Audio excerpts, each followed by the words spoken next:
chamamos para integrar o segundo painel, Objetivos do Milênio e Cenários para Pequenas Empresas, os senhores. Como moderador, Jorge Tadeu de Barros Veneza, coordenador estadual dos Territórios da Cidadania, Sebrae Mato Grosso do Sul.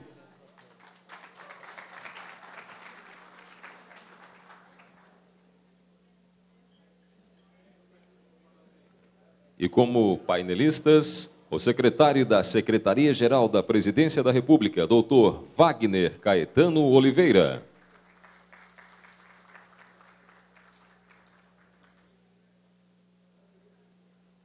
Da Unidade de Gestão Estratégica Sebrae Nacional, doutor Paulo Jorge Fonseca.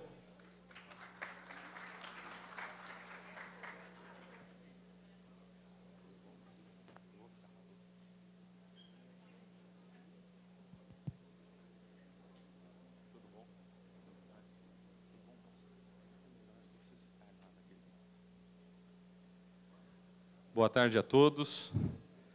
Estou com uma missão aqui muito importante, que é fazer parte desse painel, onde nós vamos contar com o Dr. Wagner Caetano e com o Paulo Jorge Fonseca.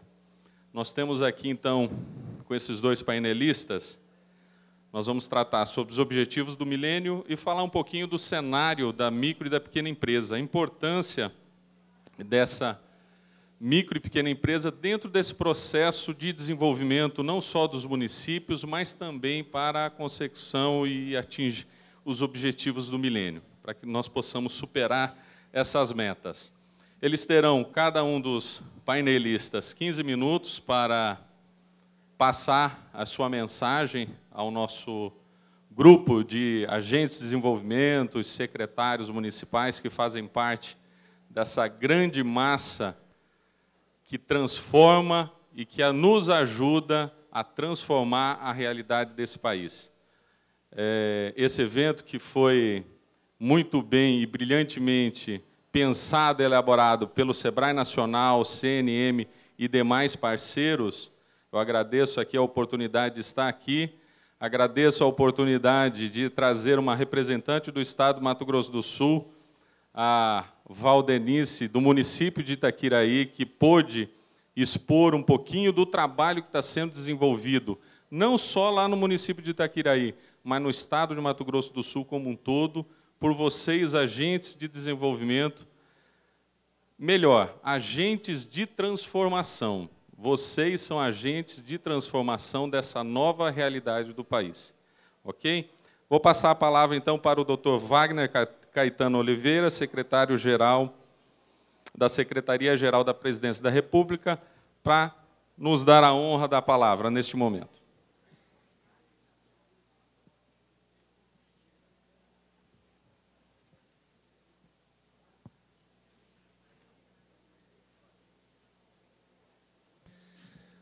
Boa tarde a todos e a todas. Boa tarde, Jorge.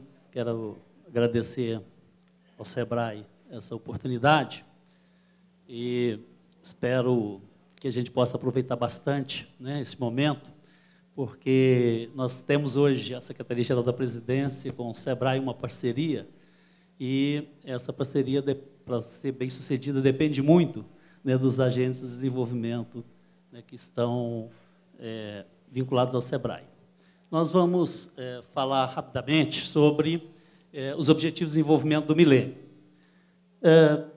Os Objetivos de Desenvolvimento do Milênio, conhecido como ODM, né, eles são frutos de um processo de discussão e de debates a nível internacional, principalmente na década de 90, fruto de várias conferências internacionais realizadas pela ONU, que culminou com a realização da Cúpula do Milênio no ano de 2000, quando, em Nova York, em setembro de Nova York, ficou definido entre os chefes de Estado o compromisso, né, de desenvolver programas, políticas públicas que respondessem aos principais problemas do planeta, da humanidade. E ficaram conhecidos, então, como Objetivos de Desenvolvimento do Milênio. foram várias conferências, né, e todas elas realizadas com muita participação social, e a gente lembra muito bem da Rio 92, foi uma das mais expressivas que aconteceu no Brasil, naquela época, focada na questão do meio ambiente. Os 8 objetivos do milênio são esses aí, né? Acabar com a fome e com a miséria, a educação básica de qualidade para todos, a igualdade entre o sexo e a valorização da mulher, a redução da mortalidade infantil, melhorar a saúde das gestantes, né? Combater a mortalidade materna, combater a AIDS, malária e outras doenças, a qualidade de vida e respeito ao meio ambiente, todo mundo trabalhando para o desenvolvimento. Então, são esses os 8 objetivos. Esses 8 objetivos estão desdobrados em 21 metas, em 48 indicadores, e aí tem todo um processo que a gente vai falar daqui a pouco. Mas são esses os grandes problemas, né, da humanidade no final do século passado e no início desse século, né? Bem, os ODMs têm como mérito procurar a integração, né, dos compromissos assumidos pelos governos numa agenda mundial de desenvolvimento. Foi a primeira grande agenda pensada nessa perspectiva. Mensurar indicadores de progresso alcançado por cada região, país e comunidade. As metas do milênio trabalha com metas, com indicadores, né, com resultados. É um dos primeiros programas também da ONU nessa perspectiva. Apresenta um bom roteiro para conhecer, discutir e agir sobre a realidade social dos municípios.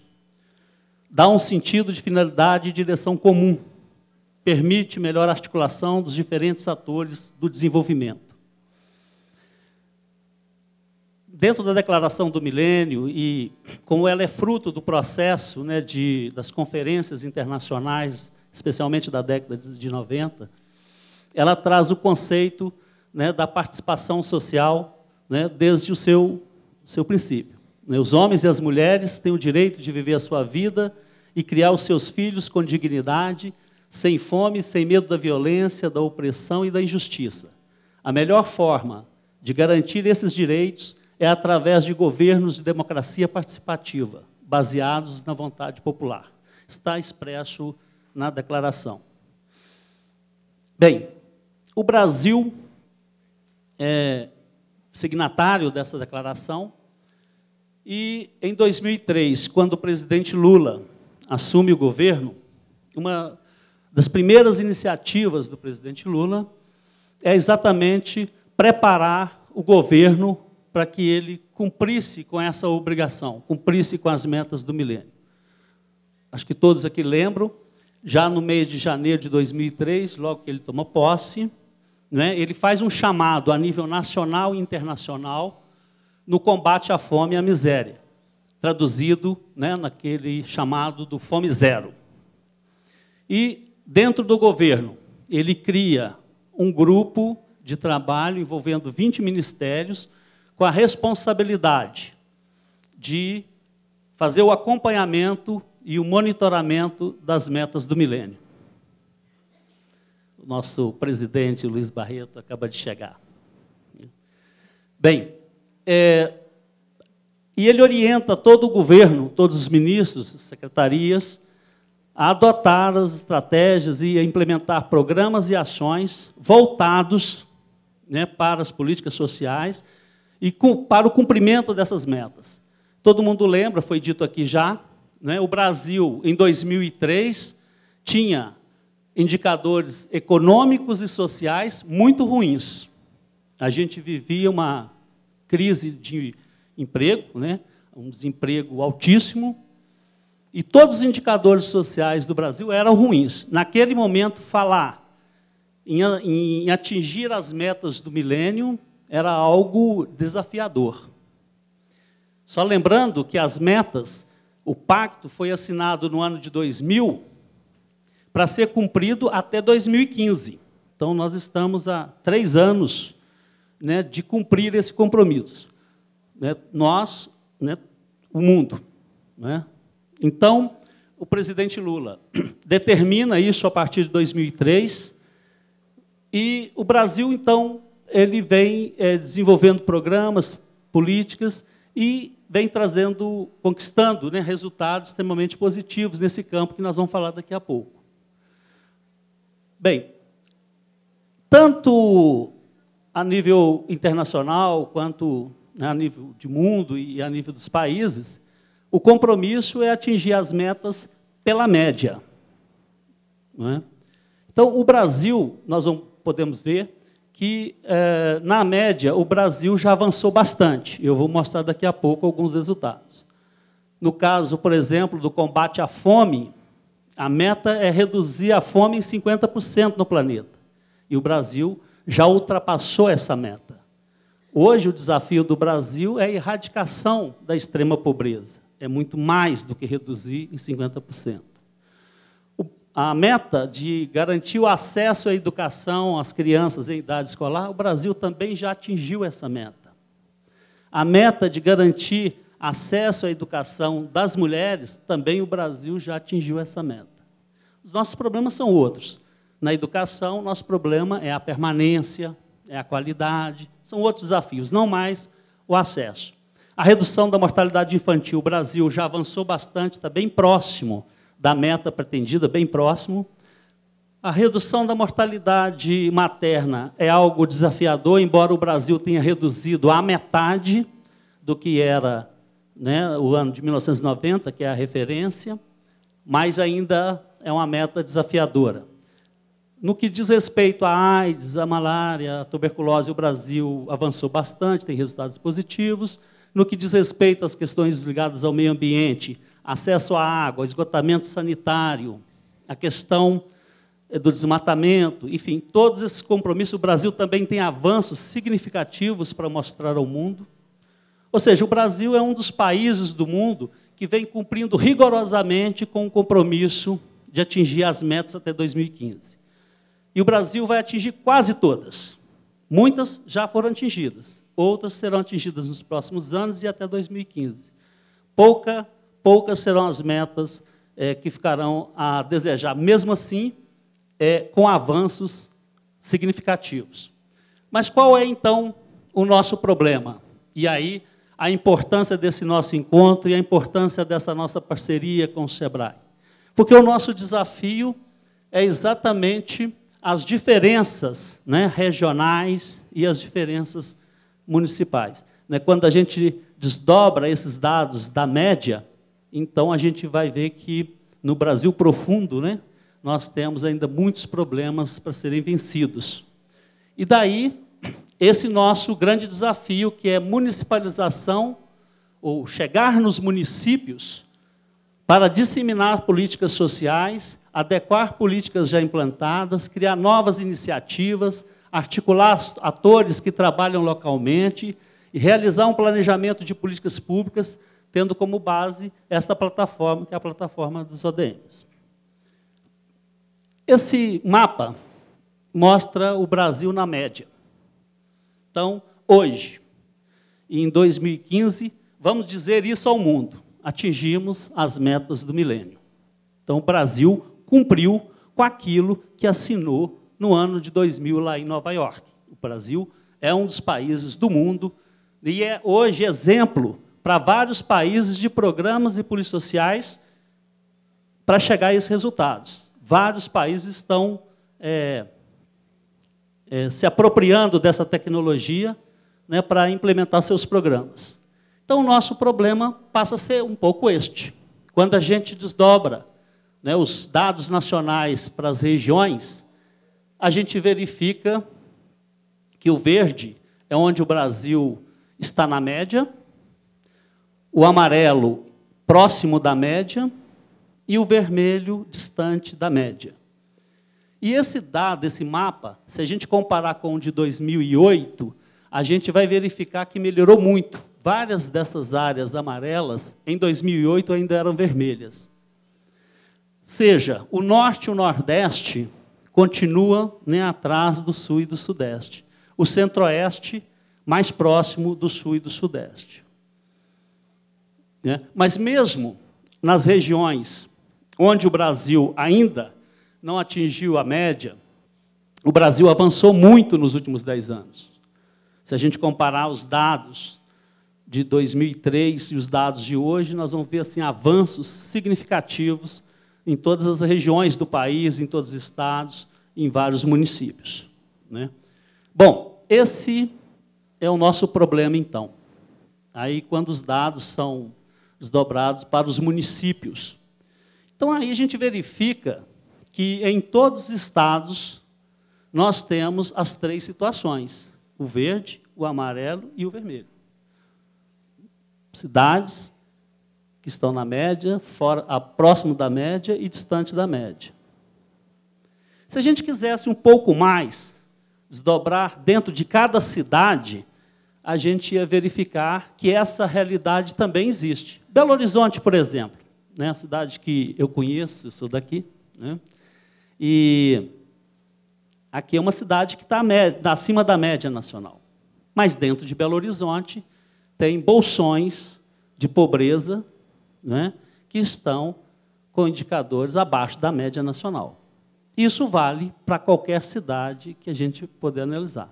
Então, a média ela é interessante, ela é importante, porque se estabeleceu um compromisso e se chegou, né, naquela média, mas é importante que a gente possa olhar por dentro para verificar, de fato, né, os desafios que temos pela frente. Então, este é o nosso desafio, e eu acho que é aí que vocês entram com um papel importante e estratégico, porque nós precisamos contribuir para o fortalecimento da redução da pobreza e erradicação da miséria. E essa estratégia consiste em fortalecer as ações dos governos locais para fortalecer as políticas públicas, da sociedade civil para ampliar a participação social e do setor privado para promover o crescimento inclusivo.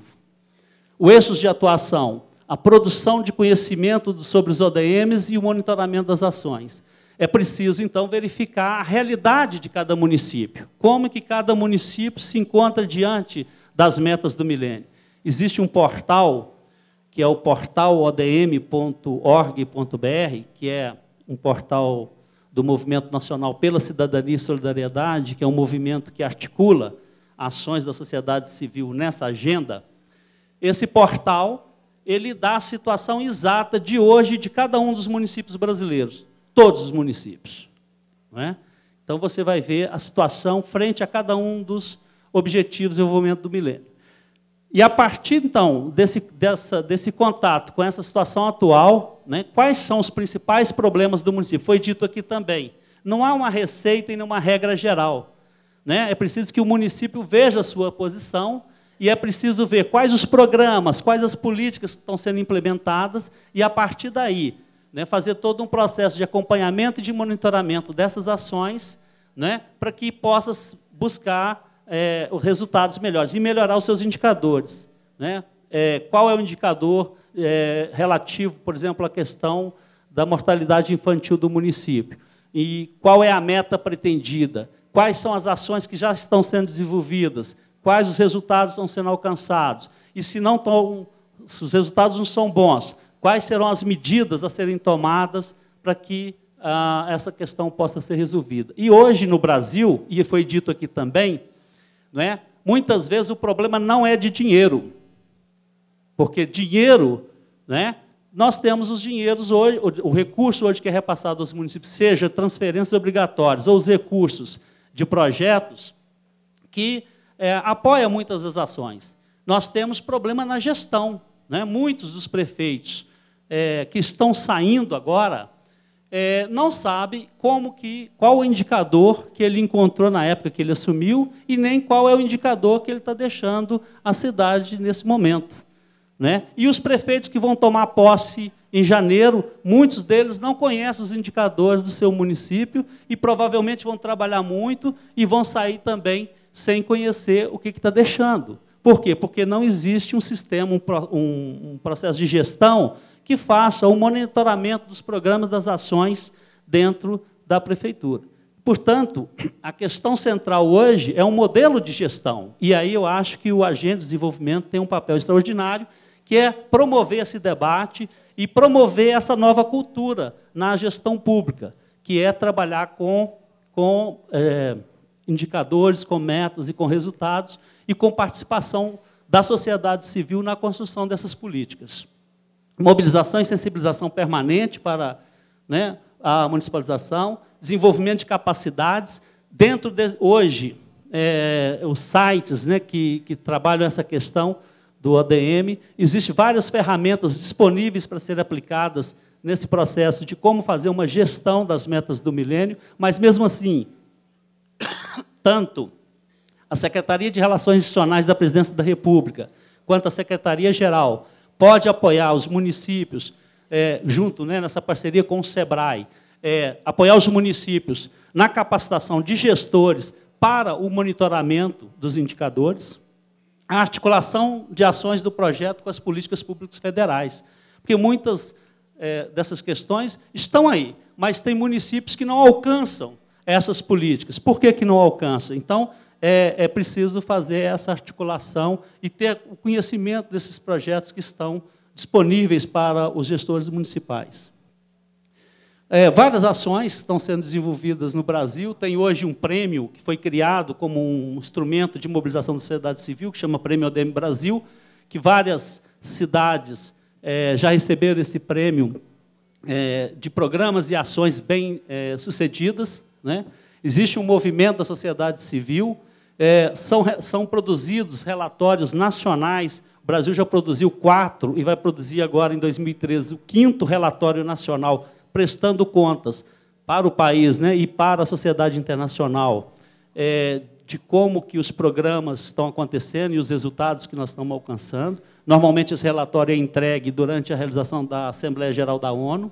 Existem núcleos municipais, regionais, estaduais, da sociedade civil para disseminar essa estratégia, né, dos ODMs.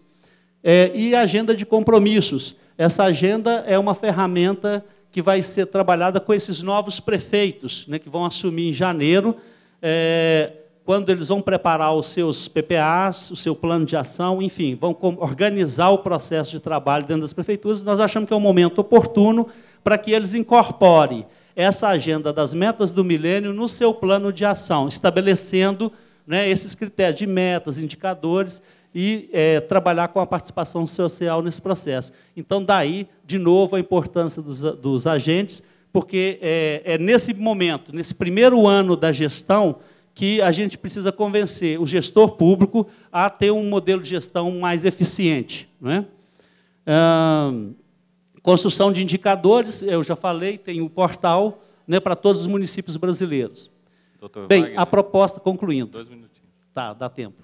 Proposta de atuação com o SEBRAE, então, nos programas de capacitação, né, o estímulo ao associativismo, desenvolvimento territorial, acesso a mercados por meio de parcerias com setores público-privado, nos esforços para a realização das ações do Plano Brasil Sem Miséria, no âmbito do empreendedorismo e do desenvolvimento territorial, e atuação prioritária em ações aderentes, né, aos objetivos 1, que é combate à fome, e o 8, todos trabalhando para o desenvolvimento, né? Então, era isso. Eu agradeço a oportunidade, né, e estamos à disposição, tanto a Secretaria-Geral, junto com o SEBRAE, para trabalhar com os agentes de desenvolvimento nos municípios, nas regiões. Ou seja, alguém disse aqui também, né, se o gestor não vem até o SEBRAE, então o SEBRAE vai até o gestor. Então, é mais ou menos esse movimento. Quer dizer, todos aqueles que acharem que é importante e quiserem trabalhar nos seus municípios ou nas regiões com essa agenda, com essa perspectiva, né, nós, Secretaria-Geral e SEBRAE,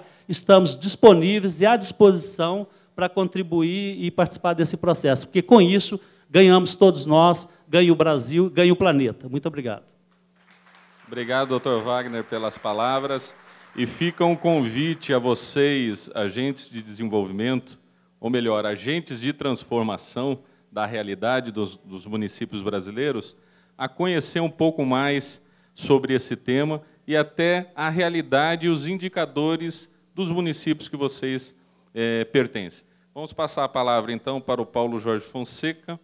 Ele é o da Unidade de Gestão Estratégicas do SEBRAE Nacional e vai apresentar um pouquinho dos cenários para as micro e pequenas empresas. É importante que nós conheçamos essas informações, porque a micro e a pequena empresa ela está inserida nesse processo. essa empresa vai nos ajudar a conseguir a transformação necessária para atingirmos os objetivos do milênio. Então, com a palavra, o Paulo Jorge Fonseca. Boa tarde a todos. Eu gostaria de agradecer a oportunidade de estar aqui com vocês, o convite que foi feito pelo André, né? Eu sou lá da UGE, e a apresentação que eu vou fazer aqui é um pouco de cenário também. Eu sei que vocês tiveram uma apresentação de cenário pelo Ricardo, né? E eu cheguei ao final da apresentação dele e percebi que ele focou bastante no cenário internacional, né? Falou muito de China, falou muito de Europa e falou muito também de Estados Unidos, né? E como que isso se reflete, de uma certa forma, na economia brasileira. Para a gente falar de micro e pequena empresa no Brasil, eu estou só dando um tempinho aqui para ele colocar a apresentação. Já está. Então, para a gente falar um pouquinho de economia, de MPE na economia brasileira, eu queria mostrar aqui, eu não vou falar de cenário internacional, nós vamos pular, até porque o tempo que eu tenho é muito curto, né? E já foi falado aqui para vocês, mas eu acho que é importante a gente abordar um pouquinho da economia brasileira, a situação atual e quais são as perspectivas para os próximos anos, né? E falar um pouquinho também, antes, da importância do MPE na economia, alguns dados aqui que nós colocamos em uma lâmina, mas, no final, grandes mudanças sociais no Brasil e a expansão dos pequenos negócios, que são projeções que nós fizemos lá na UGE. Tá? Então, a importância do MPE na economia, elas representam 99% do total de empresas no país, né? Na geração de emprego, elas estão respondendo, no acumulado do ano até setembro, 77% da geração de emprego. Empresas exportadoras, elas representam 62% do total de empresas exportadoras. E massa de salário, 40% na geração de massa de salário. Faturamento das empresas, 28%, e participação no PIB, algo em torno aí de 20%, 25%. Tá? Esses são os dados atuais que nós temos aí com relação à participação das micro e pequenas empresas na economia brasileira. Eu vou pular o cenário internacional e vamos direto para a economia brasileira. Para entender um pouquinho, pessoal, esse reflexo da conjuntura macroeconômica brasileira na MPE, é fundamental que a gente aborde um pouquinho algumas variáveis macroeconômicas. Tá? E uma das principais variáveis macroeconômicas é o PIB. Eu desmembrei aqui o PIB pela ótica da produção e a ótica da demanda, né? O PIB também é analisado sob uma terceira ótica, que é a ótica da renda, que nós não vamos abordar aqui. Mas aqui, isso é uma igualdade. Tudo que é produzido pelo setor agropecuário, indústria e serviço, é consumido pelas famílias, pelo governo, né? Vai também para investimento e parte é exportado. E parte daquilo que não é produzido, ou também para suprir a necessidade de algumas empresas, a gente importa mercadorias. Tá? Então, o que a gente tem aqui? Com relação aos dados do segundo semestre de 2012, relativamente ao primeiro semestre, nós tivemos aqui a agropecuária com um aumento significativo de 4,9%, a indústria com uma queda de 2,5% e o setor de serviços com uma alta de 0,7%. Tá? Do lado da demanda, nós tivemos aqui um consumo das famílias com crescimento de 0,6%, o governo com crescimento de 1,1%, o investimento, né, com uma taxa de decréscimo ali de 7%, caiu 7%, as exportações caíram também, quase 4%, e as importações subiram. O que isso significa? Aqui, pela ótica da produção, a nossa indústria ela mostra sinais de debilidade, né? Isso vem acontecendo ao longo aí dos últimos anos, em função de vários motivos. Tá? E um deles, um dos principais, aí, talvez o principal vilão, a gente vai mostrar logo a seguir. Tá? Então, essa queda da indústria ela fica caracterizada aqui e puxou esse crescimento do PIB para baixo. O PIB cresceu 0,4% no segundo semestre. O dado do terceiro semestre deve sair apenas em dezembro, que o IBGE deve divulgar. Tá? E, pelo lado da demanda, é importante frisar que o consumo das famílias aqui apresentou um crescimento, né? O setor público também apresentou crescimento, né? E as importações continuaram a apresentar crescimento. Tá? Eu vou mostrar agora uma série histórica dos últimos trimestres, desde 2010, né, até o segundo trimestre de 2012. Essa barrinha vermelha é a taxa de crescimento da indústria.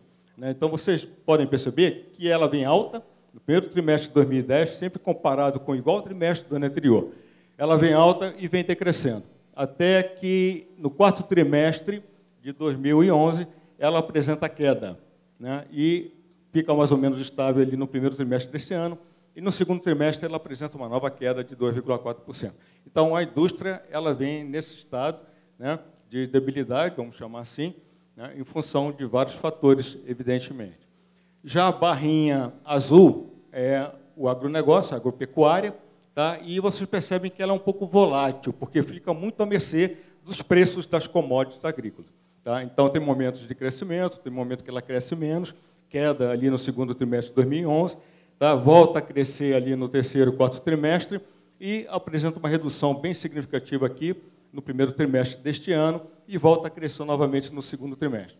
E o que se mantém mais ou menos estável, né, é os serviços, o setor de serviços. Tá?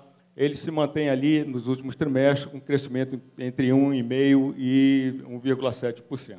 Tá? O que eu quero mostrar com isso? Eu quero mostrar que o segmento de serviço é o que vem sustentando o crescimento do PIB do país. Tá? Isso é bom, é bem importante que fique frisado, porque a gente vai entender o porquê que isso aí está acontecendo. Com relação à indústria, esse aqui podemos atribuir como um dos principais vilões aí, né, a situação da indústria.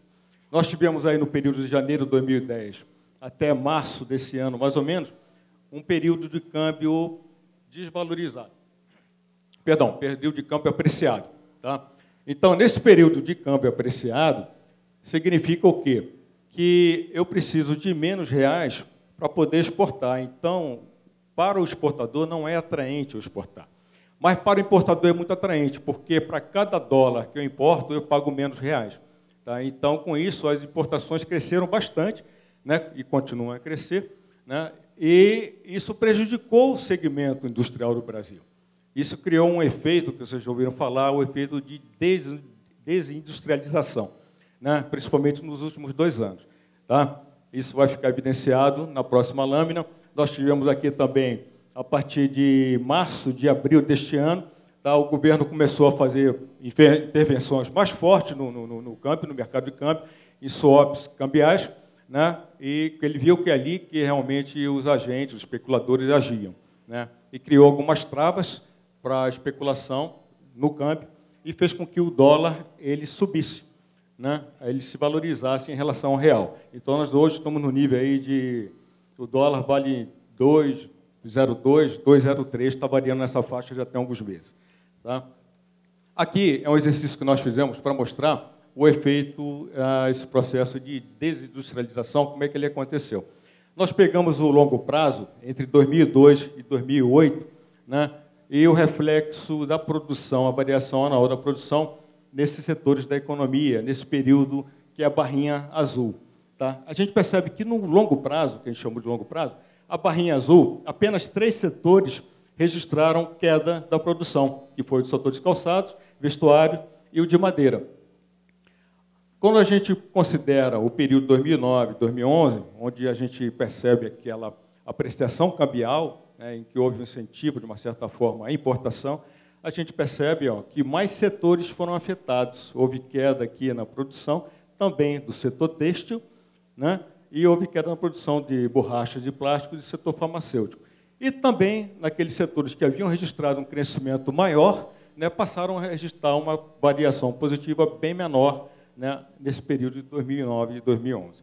Então, esse fator cambial, né, ele foi de suma importância para contribuir com uma certa debilidade da indústria brasileira. Tá?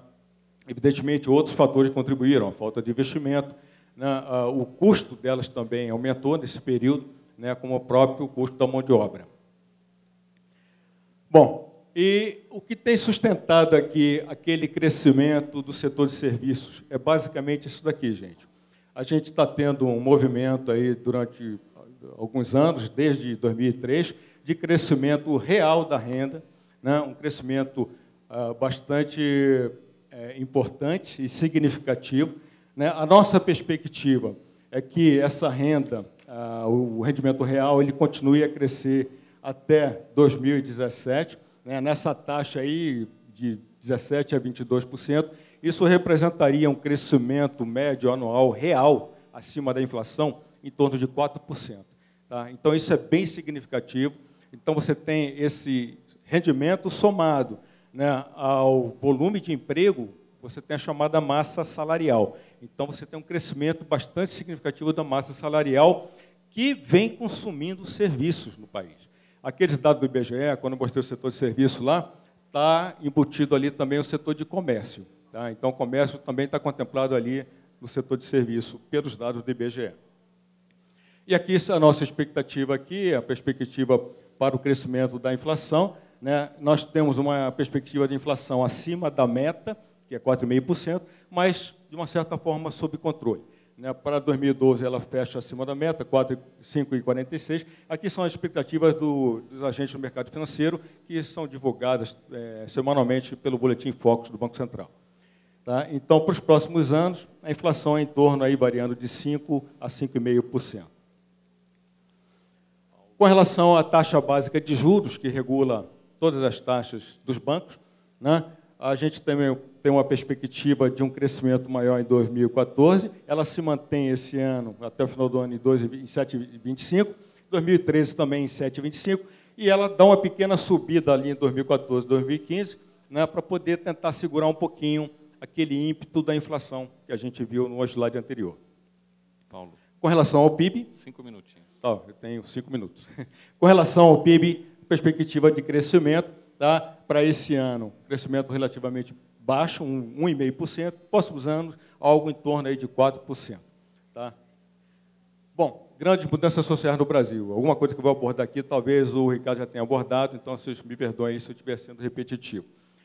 Isso aqui, ó, é bem significativo também, nessa mudança da configuração das classes sociais. Nós tivemos um ingresso aí de 2013 a 2011, 32 milhões de novos consumidores que saíram da classe D e E para a classe C.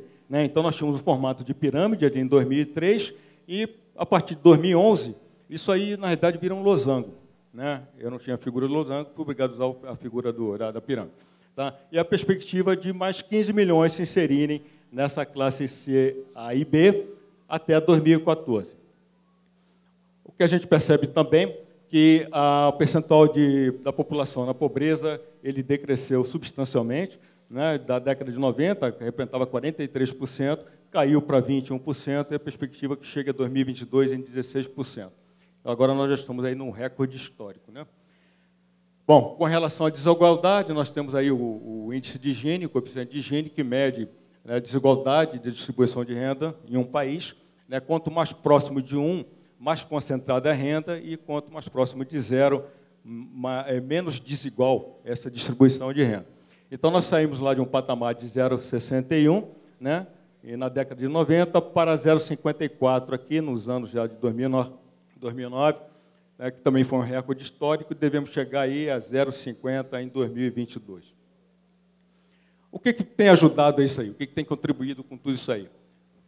Programa Bolsa Família, aumentos reais do salário mínimo, né, a partir de 2009, se não me engano, o salário mínimo ele passou reajustado com base na inflação do ano anterior e o PIB de 2 anos atrás. Então, este ano, 2012, nós tivemos um reajuste do salário mínimo de 14%, né, que foi bem expressivo. Aí. Demanda aquecida por mão de obra qualificada, né, isso tem levado ao aumento de custo da indústria, principalmente da indústria, por quê? Porque ela está à procura dessa mão de obra. Hoje nós vivemos uma situação de pleno emprego, em que a oferta de mão de obra existe, mas a demanda de mão de obra também ela é muito grande. Tá? Então, praticamente, hoje você não tem desempregado. A taxa de desempregado hoje no Brasil é uma das menores da série histórica. Aumento do nível de escolaridade da população, redução da oferta de mão de obra na economia, expansão lenta da população em idade ativa. Tá? Aqui a participação da mulher, né, a mulher, a maioria hoje da população, né, o percentual dela na PIA, a PIA aqui é a população em idade ativa, né, não vamos confundir, aumentou bastante, né, de 42% para 47%, e a mulher hoje, como empresária, ela sai de um patamar de 28%, né, de representação nos negócios, como empresária, e hoje já atinge 39%, representa 39% do empreendedorismo no Brasil. Aqui a gente faz uma previsão também da população, do crescimento da população do Brasil, né, chegando aí a 2040, 219 milhões, 2020, 207 milhões de brasileiros. Aqui é o chamado bônus demográfico, nós estaremos vivendo aí de 2020 até 2025, né, 71% da população, né, em condições aí com a idade de 15 a 64 anos, em idade produtiva, né? Então, esse é o chamado bônus demográfico. Tá? Então, é um período que vai ser bastante saudável para nós podermos aproveitar. Expectativa de vida também está aumentando, né? Eu lembro que o Ricardo frisou isso, quer dizer, nós estamos aí com uma perspectiva de chegar aí a 2025 aí de 76 anos de idade, né? Na década de 50 era de 51 anos, né? Eu lembro que meu avô aposentava com 50 e poucos anos, ficava numa cadeira de balanço esperando a morte chegar, né? Agora não. Eu estou com 56, estou trabalhando no Sebrae, entrei há um ano. Bom, então temos aí perspectiva aí para 2095 de 84 anos. Tá, eu, inclusive, vi uma reportagem de um médico que estuda medicina do anti-envelhecimento. Ele disse que o indivíduo, o ser humano que vai viver 150 anos, ele já nasceu, né? Tamanha evolução da medicina. Tá? Bom, aqui é um outro quadro interessante para a gente mostrar o envelhecimento, como é que vem se comportando o envelhecimento da população brasileira.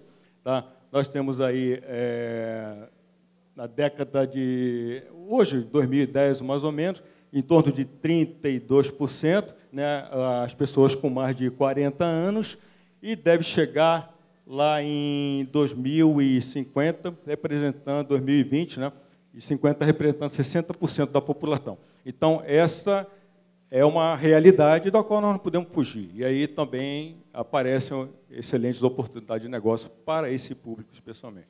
Tá? Então, mudanças econômicas e sociais, lenta expansão da oferta de mão de obra, maior escolaridade, tendência estrutural, a queda das taxas de desemprego no Brasil, aumento dos custos de mão de obra, saídas para a competitividade da empresa seria investimentos, obviamente, inovação e sustentabilidade, fazer mais com menos, né, e fazer melhor. Expansão do pequeno negócio, já terminando, deve estar faltando um minuto só. Aqui, a nossa projeção aqui para os optantes do Simples. Isso aqui é importante, pessoal. Olha, nós estamos hoje aí com uma faixa de 2,9, batendo quase 3 milhões de ex, né? E MPE 4 milhões, e a nossa expectativa é que já em 2014 os MEIs já ultrapassem em quantidade as MPEs, já chegando a 4,3 milhões. Tá? E chegando em 2022 a 7,8 milhões. Tá? E o total de Simples aí, 12,9 milhões. Aqui mostrando o número de empresários, tem um quadro aqui que tem essa parte vermelha, os que estão no Simples, os optantes pelo Simples, né, que são o EI mais a MPE, e o quadro, a parte amarela desse quadro, mostra aí o número de empresários, potenciais empresários em milhões. Então, essa diferença aí, ela representa aquele indivíduo que é empresário, que está na informalidade, né, que não tem um CNPJ, né, e aquele também que é empresário, que não optou pelo Simples, e também aquele que é empresário de média e grande empresa. Tá? Então, nós temos aí um valor bem significativo aí, né, para ser explorado. Tá? E a última lâmina, né, a gente mostra aí que a participação do EI na composição das empresas, hoje está em 42%, 2012 e 2022, a nossa perspectiva é que chegue a 60%. Um crescimento bem significativo.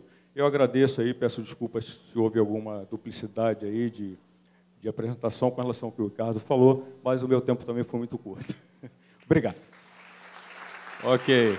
Obrigado, então, Paulo Jorge, pela sua apresentação, ao Dr. Wagner Caetano. Infelizmente, não teremos tempo aqui para as perguntas. Gostaria, mais uma vez, de agradecer à CNM, ao Sebrae Nacional, pela oportunidade de estarmos aqui reunidos e, mais uma vez, reforçar esse papel de vocês, agentes de desenvolvimento, nesse processo de transformação dos nossos municípios e também do nosso país. Uma boa tarde a todos. Muito obrigado.